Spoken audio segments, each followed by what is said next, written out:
Hello folks, I'm OwenSpack33, and welcome to another episode of The Legend of Zelda Minish Cap. I believe it's episode 32 now. Starting this episode off good, we're going in the Temple of Droplets, the fourth dungeon of the game, the water-based one. And, well, it's more ice-based because it's all ice in here. I have a special guest, just like all my other dungeon videos that I've been doing for this Let's Play. Ezlo, shut up! Please introduce yourself. Special guest. Ezlo, shut up so I can introduce myself. He's taking all your screen time, man. Yeah, so what's up, dudes and dudettes? I'm TennisBubba13, the guy who always feels great and not so great because this is an ice dungeon, I'm assuming. Yeah, this is a nice dungeon, yeah. Oh, that's just lovely. I do want to apologize to my buddy TM Sonic, who was originally supposed to be the commentator, but he couldn't be available this morning. We were going to do it last night, but then I just couldn't get in the mood to record it at night. I don't know. Yeah, special love to TM Sonic though. Yeah, we'll have to get him in for another video. But for this video, we got TennisBubba13. So he's been on my videos before. Indeed, I have been. It's been a while. Yeah, he's been on. He was in a Golden Saturday with me. He did some co-commentary with me there. Oh my God, Ezlo! I know what I'm doing. Ezlo, please just shut up. You have to do this. I'm gonna pretty much stomp this dungeon here because I already practiced. I at least know who Ezlo is, so that's like the only character I've ever seen. I've seen some and Link, of course. Oh, I mean, who doesn't know Link? Yeah, Bubba hasn't played Minish Cap before, so this is a new experience for him. Yep. I kind of like Cap's good. I like it. I like the game so far. I was thinking about getting it. Oh, come on, open the door. You having trouble there, buddy? The door wouldn't open! You can't just move into the door like in other Zeldas and the key just opens. You have to like press the button to open the door. Mm-hmm. It's whatever. It's a typical dungeon style, I think. Yeah, I was stumped on this puzzle for a little bit when I was practicing, but then I figured it out really fast. Mm-hmm. Oh, I freaking hate these ice puzzles, Yeah. you know. It kind of reminds me of Pokemon Silver when you slide around on the yeah, that's the ice path or whatever. I hated that. Yeah, ice path was not really considered my favorite part. I remember having some friends. They were just stumped on it. They could not progress in the game because they couldn't figure it out. But back then, I had like a strategy guide for Pokemon Silver, so they had like a path on it. Although I don't think I used it, but I think I showed them it. I pretty much always have a strategy guide for any new game that I buy. So that's I typically am that person. Okay. I just want to like get everything that I can possibly get.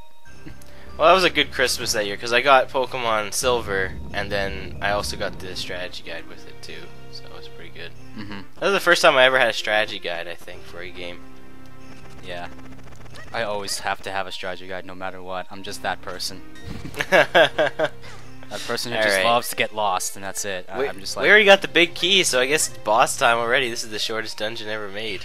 Or is it? See, you don't need me. Come on now. Look at this. The boss room is like just right on the other side of the entrance here. See, I'm in spirit with Odin here. I'm showing him the way, the right way. Yeah. So this is the element, but it's encased in ice. So obviously the dungeon isn't like 4 or 5 rooms. We have to do quite a bit of exploring in it. Mm-hmm. We got a lot of these fake pots here. I use the shield. This is the one time I really start using the shield. Those fake pots, dude, I'm telling you, from like the Spirit Temple or whatever, that just drives me nuts from Ocarina of Time. And we got a frozen Octorok here. I wonder if he'll play into anything later. That's foreshadowing, kids. Anyway, Bubba, what I do with my special guests is I allow them to talk about themselves for a little bit, tell who you are, and what you do on YouTube, and all that other stuff. So the floor is yours, buddy.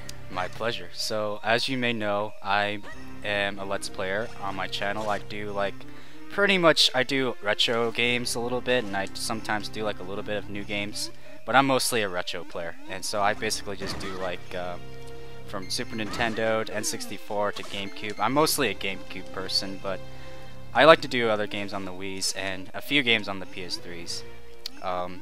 I usually do also GoldenEye gameplay commentary. I had a season which I had GoldenEye with Bubba, which was on the not the GameCube, excuse me, the Nintendo Wii of the GoldenEye excuse me, the GoldenEye game, of course, and then I also got the GoldenEye Reloaded, which was on the Xbox 360 and PS3, and I'm making commentaries out of those right now. So yeah, I think that's about sums up my channel. Back to you, Odin. Alright, well, we've been doing a whole bunch of stuff. We just got a small key. How you'd know where to dive here, like, as suspicious as this obviously looks, there is a little tablet over there. You don't see these much in dungeons, and it tells you to, it's like, dive at the bottom of the pot. It's like, you go in there and it looks like a pot, and there's a key in there. Yeah, and here's like the only instance of the grip ring, I think, in a dungeon. Climbing up this wall here. They don't use this item a lot. You get it on Mount Krenel. They use it to basically explore the entire mountain, but other than that, it's not really used. So, it's kind of weird. Yeah, that seems weird. That seems very weird indeed. Alright, so we gotta hit that switch and we get this lily pad. We need this to get through the dungeon. What I love about this dungeon is you're already a Minish inside of it, so you're not gonna have any of those puzzles where you have to keep like shrinking as a Minish. Yeah, you'll never have that in this dungeon. That in the first dungeon, I think, is the only dungeons that have that. Yeah, that seems to be the case, that you would like to switch back and forth, but nope, not in this dungeon. Yeah. I think I remember this actually from one of your Odin's collections. Yeah, I was gonna do something clever with that too, and you just reminded me. Yeah, this is actually, if you watched me when I did Odin's collection, this is the dungeon I did. That was clever right there. Switching back. I can't remember how far. Oh fudge! Oh phew! That was pretty close there. I can't remember how far I got in the Odin's collection video, but yeah, this is the dungeon I did, and I got farther than this. I'm pretty sure. I'm not sure if you beat the temple. No, I didn't beat it. I got about halfway done, I believe. I got to. This whole dungeon revolves around hitting 2 switches. Oh come on, that's close enough. Yeah, come on, game. Don't let him be cheap. This whole dungeon revolves around hitting 2 switches that'll get you the element. Because it's encased in ice right now. And I think we hit 1 of them when I was doing Odin's collection. Anyway, here we got a little mini boss of sorts. This guy's a mini boss in the first dungeon, and he gives when you beat him, you get the gust jar. Oh, he looks very scary, I must say. It's like a Wiggler. He does kind of remind me of Wiggler. He's like Wiggler's cousin, or whatever, retarded cousin. I can't remember his actual name. I have the figurine of him, and it says his name, but for the life of me, it's escaping me. So anyway, you don't even have to fight him. All you get for this is the compass. You got the compass. Which just shows you where the different treasure chests. As you see, this dungeon is pretty monstrous. But yeah, the thing about it is it's really straightforward. There's no real sidetracking. Yeah, I can see like why they did this, just so that sometimes people like get lost or something like that. I think this temple kind of sums it up as not so much into that, like some of the other Zelda games that you probably see.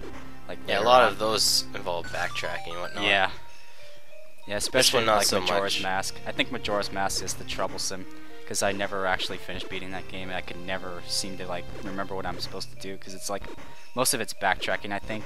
And yeah, so there you go. There's a ton of there's a lot of like backtracking on the overworld in this game. Oh yeah, but not so much in the dungeons.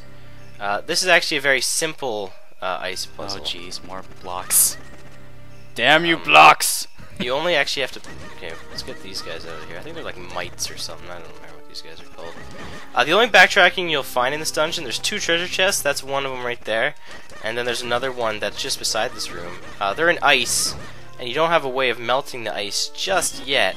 I wonder what we could possibly get here. Yeah, but so later on in the dungeon, you obviously will get something that will allow us to fix that. And those are optional treasure chests. I'll probably come back to them after I complete like the entirety of the dungeon. But there's no real point to backtrack for them like right away. Come on. Yes, you only have to push that 1 block and use the other ones to do that. The other treasure chest I'm talking about is just right to my left here. There's another melted, or another ice block treasure chest, and these guys are gonna try to drop rocks on us. Oh, those! They look like flies. They look like flies, but they're holding rocks, which doesn't make sense at all. And they pick up pots too. They're pretty clever. Yeah. They can also pick you up too, and now we can't see a thing. I'm It's really dark in here. Damn you! Shut up, Edwell. Ezlo, right? Yeah. Yeah, Ezlo. I just fell in a pit there. So Ezlo is just like I think Ezlo is. I wouldn't say as worse as Navi. I don't know. I don't know. You have to listen to Ezlo. Navi, you don't. She can say "Hey," and then you don't have to press up C. Although Yeah. sometimes she'll interrupt you.